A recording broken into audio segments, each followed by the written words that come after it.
Now, the rest of the story. Jim had a jagged scar on his right leg. He won't talk about it or when or how he got it. It was a war injury, you see. Ever since that terrible time, Jim has simply refused to discuss the war.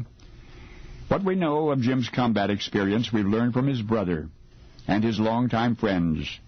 Jim was first off the landing craft at Anzio Beach, ordered so by his commanding officer, who, noting Jim was very tall, tallest in the troop, declared that he'd be the least likely to drown. Anzio, of course, is a town on the west coast of Italy where the Allies landed in January 1944.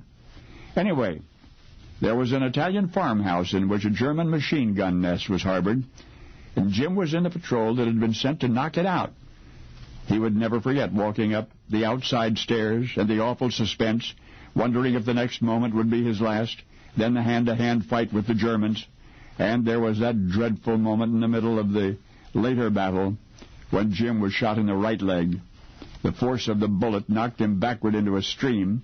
The water was shallow enough so that the young infantry private could keep his head above the surface, but then he realized he could not move.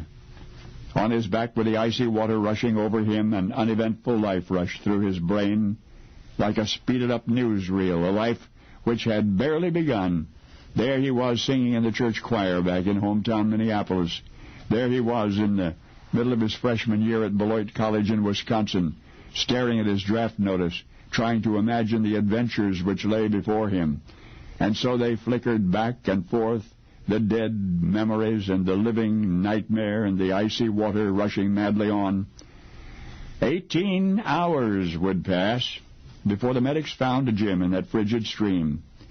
The effects of exposure, the ragged hole in his leg, would require more treatment than he could get on the field.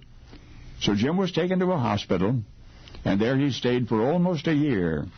But 25 years later, 1969, Jim returned to Anzio, and he went looking for that farmhouse where he had grappled with German machine gunners, and he found it.